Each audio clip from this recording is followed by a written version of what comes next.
guys, Yaniek and Tum here, Energia Martial Arts. I'm going to show you today a basic submission for a fundamental series. It's going to be the Omoplata shoulder lock submission. If at this point you think, but hey, I'm familiar with the Omoplata, stick around because I'm going to show a few setups I like to use, not just from close guard, but also from some guard variations. I hope you like them. Yaniek is going to assist me. Let's show you the Omoplata. Push.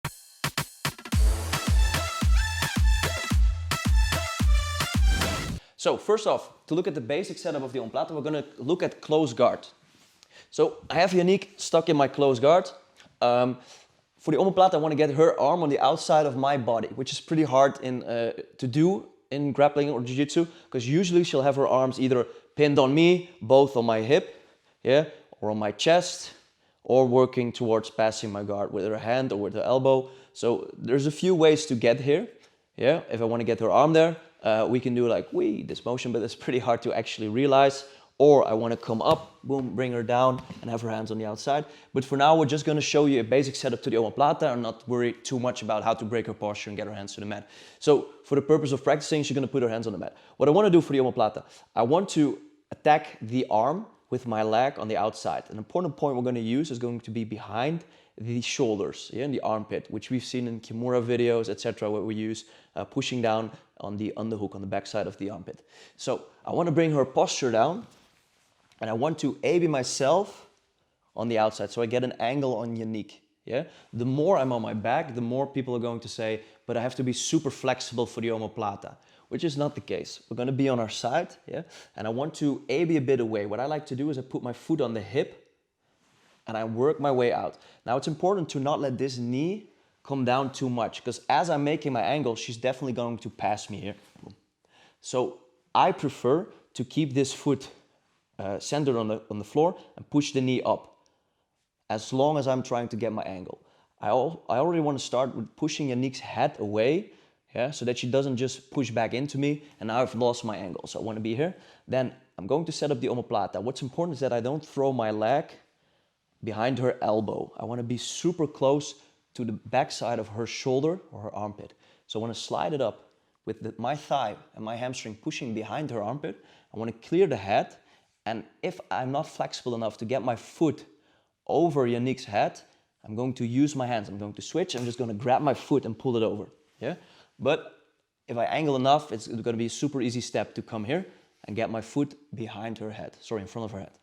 So once again, we're in close guard.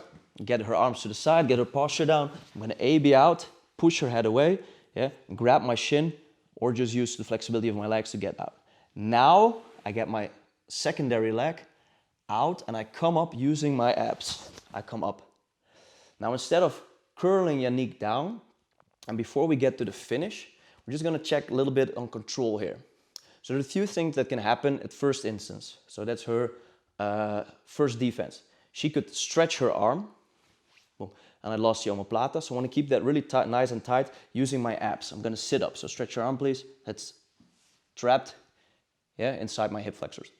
Now the second thing she can do as I'm coming up is do a forward roll. And I lost the position. So another way is that she does an inversion roll or stacks me. There's a few Omoplata escapes. We're not gonna ask Yaniek to show those today. We're just gonna focus on finishing and controlling the Omoplata. So I get out and I wanna stretch my legs. Now, if you look at the legs and her elbow being on top of my secondary leg, if I cross my legs like this, I'm not putting any pressure on her arm whatsoever because it's already top leg. So what I like to do is I'm going to extend this leg and cross them this way. That puts a lot more strain on her elbow and on her shoulder in general. If you don't want to cross your legs, at least focus on stretching this leg behind her armpit. If I just curl it down, yeah, and Yaniek sits up, it's pretty hard for me to get her down here. If I extend it, however, that's where I get her out. When I extend my leg, I follow up with my upper body. If I just extend the leg, that's where she extends her arm again, and I lost the Omoplata. In which case I could work for her back, but I just lost my submission possibility. Now, to prevent her from rolling over, that's where I go over and grab a grip right around her waist. Yeah? So, I enter the Omoplata, my leg goes high in her armpit, I sit up using my abs to trap her hand. I extend my leg to break her posture and push her down, and I grab her waist all together in one motion, and I could either cross my ankles here or just keep my legs extended. My weight, assisted by this posting hand, my weight is going to push towards Yaniek as I slightly switch my hip back. So go a little bit back. So I want to get Yaniek out of her position on her knees and on all fours. I want to extend her and put her to the side. And I could just use my hip to get a bit more shoulder on the floor and extend her to get her flat on her stomach.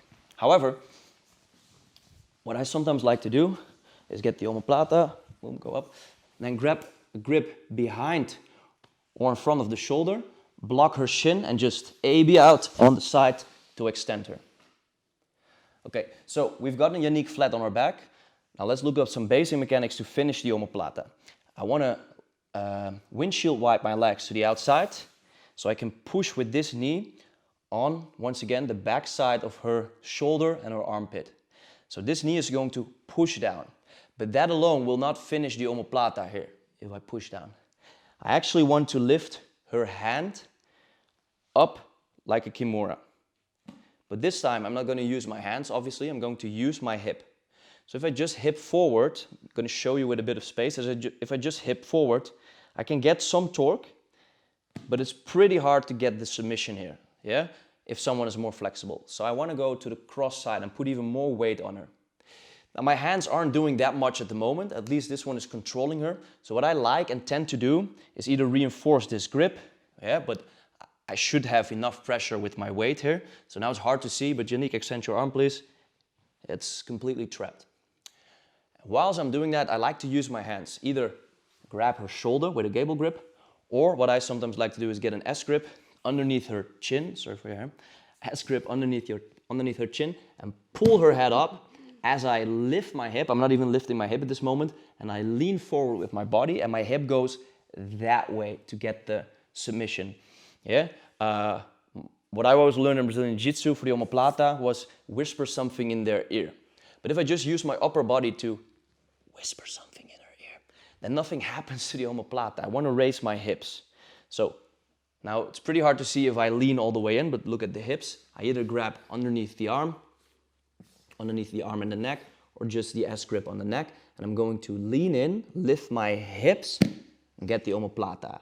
Then I'm also going to pull this up, and those two combined are pretty gnarly, torture. Okay, so that's the basic setup to the omoplata, basic control mechanics, and basic and a variation on finishing mechanics. Now, as I discussed, the entry from close guard is pretty hard. So what I like to do, I like to play a form of guard where I play with the with nogi, with the overhook. So I get my opponent down and I get a tight overhook across her arm, and I put some extra pressure with my knee on top of her shoulder, and this knee keeps pushing up. I hope you can see it on the camera, because if it's laid down, she can pass. So I want to keep this knee up, put this knee down, and always prevent her from putting me back on two shoulders, like this. We have some different takes on that. If she does really push me back, I can go for flower sweeps, I can do some stuff from here, but today we're just going to look at the omoplata. So to prevent her from putting me back, I want to block her head again, and that's super convenient because that's what I also want from omoplata. Now I want to make the step to the omoplata as small as possible. So I put my knee high, which is convenient for my pressure. I'm already blocking her face, which is convenient for her not putting me back on the mat. And I'm going to use this active overhook guard with this leg as high as possible. Then I'm just going to make a very small step to get the foot over, retract my leg, extend, switch my legs, and finish either from here, or first put it flat on her stomach, and then finish from here with the basic omoplata. So, an even more advanced system, which I'm super happy on using, it's one of my favorite guard systems, is the shoulder pin guard. I actually call it the shoulder pin guard because that's what Dean Lister calls it, and I've trained with Dean Lister, and I really like the guy, but it's also known as the Sean Williams guard. So if you want to look it up, check out Sean Williams guard or shoulder pin guard. I really love playing this, where instead of the overhook and just controlling her posture with one arm and a knee, I switch up, get my arm out, and then I have the shoulder pin here. I can get a gable grip or a three-finger Jean Lebel grip. or just hold her shoulder. Yeah. In MMA, it's a perfect position. Guard your head, please. With elbow strikes, yeah. And in grappling jiu-jitsu, it's a very nice pin on the backside of elbow, which makes it pretty hard for her to posture up or put me back on the mat. Yeah, there's a lot of fun stuff we can do from here. I think I did a guest video on this for Andy Peters. So be sure to check that one out, and it's going to be on some future content we're going to release. But we have some really nice chokes from here. We have some setups to go-go platas. We have a lot of stuff from here, which is actually it's actually a form of rubber guard without the need of being super flexible. So it changed really nice into rubber guard, and it changes really nice back into overhook guard, etc. For now, we're going to look at the omoplata. The only thing I'm concerned is not letting her pass, keeping her posture away and down, yeah, and just making the step towards the same basic omoplata finish smaller and smaller. So from close guard, I have to bring my leg all the way from there to the omoplata. From the overhook guard, I have to bring it from here to the omoplata. And now from the shoulder pin guard, I can actually already place my foot behind her shoulder and just make a very tiny step towards the go-go, or in this case, the omoplata. Yeah? Want to grab, want to extend her out, switch my legs, go underneath, lift the hip, and get a tight omoplata. Good, right? Yeah. So, basic omoplata for the fundamental series. As promised, some nice setups, some finishing details. We're not going to go in depth on her reactions, because a lot of counter stuff we can do when she starts to roll, or when she wants to posture up, etc. Or even when we have a gi. But for now, basic omoplata, some various setups, and I really hope you enjoyed. Oes!